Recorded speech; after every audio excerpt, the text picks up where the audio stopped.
punch the pedal. Just one of the iconic phrases from the original Chase HQ still lingers in the minds of many, as does the woeful Commodore 64 and Amiga ports. A slew of home conversions and a staple of many an arcade, and to tune up and respray of Tato's runaway success was incoming with an obligatory sequel. SCI Chase HQ II was rolled out into arcades in 1989, with the Amiga port hitting the streets in 1990.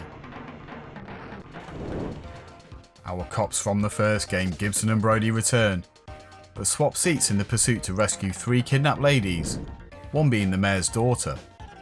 The Porsche is replaced with the Special Investigation Chief having developed a highly tuned machine, aka a Nissan. Our previous dispatcher is also replaced, as she disseminates incorrect intel, but some hazard warnings too, knowing bus routes inside out. Very helpful. As a straight arcade port, you won't find any options, but a high score table is present for those wanting to challenge themselves or a friend. Booting this up, we put our foot to the floor and race into the first level as our souped up car sets off towards a lurching skyline. Billboards and other roadside furniture all look perfectly competent, if lacking in the finer details, with the game appearing to be an adequate representation of its arcade origins, until it actually gathers pace. When hitting top speed or boosting, the road routine isn't particularly enticing, lacking smoothness with moderate draw distances. The scaling of distant objects moving close to you is choppy, with levels involving a sequence of fast bends suffering the most.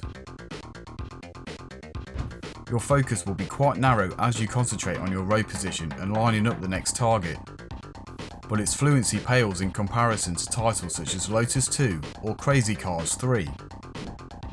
The vehicles themselves are drawn to a decent standard, but destroying road warriors disappointingly results in them just disappearing into the ether.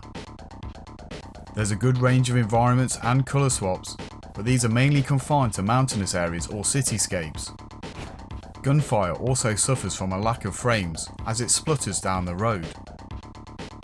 The on-screen UI is clear and well laid out, with speed, score, available boosts and distance to target placed to be informative and non-distracting.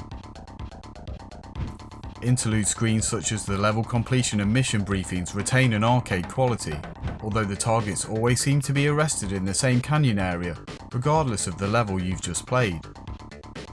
While sufficient, the port lacks the finesse and fluidity of the arcade version, and its Atari ST roots are clearly on show.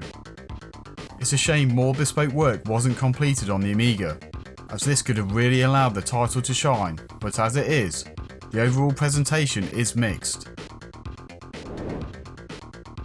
The sound design of Chase HQ II is for the most part pretty good. There are some great quality digitised speech samples during level interludes, although the voice level during the intel sections does get a little bit lost in the mix. The bad guy's voice acting is suitably cheesy, with one of the worst forced laughs to ever grace a home computer. Sound effects are a little more variable in quality as gunfire sounds flat and engine noise never really convinces, although the whoosh when initiating a boost is suitably thrilling. Collisions with cars aren't impactful enough, however the chopper has great presence as it thunders in to drop off an RPG. The title screen music is upbeat, and Chris Scudd's in-game theme really is a driving force.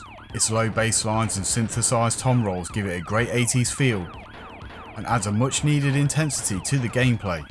While it is the only in-game music, the brevity of levels and the tune's numerous layers stop it from getting tired.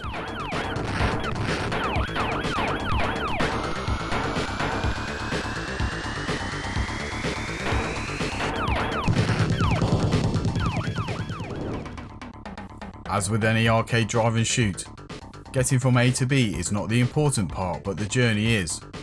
Chase HQ II takes its cue from any action movie chase scene, trying to create a powerful concoction of firepower and fast cars. The sequel one-ups its predecessor by adding the ability to shoot as well as ram, making the game feel more dynamic.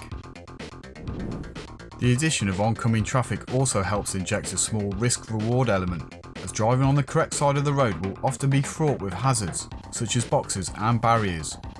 Handling is capable if lacking a little weight, as the car glides rather than grips the tarmac.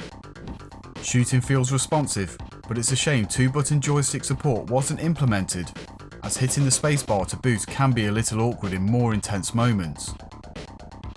Don't expect any weaving in and out, as enemy AI doesn't pose too much of a challenge, with the 60-second time limit proving to be the biggest foe, leading to some close calls.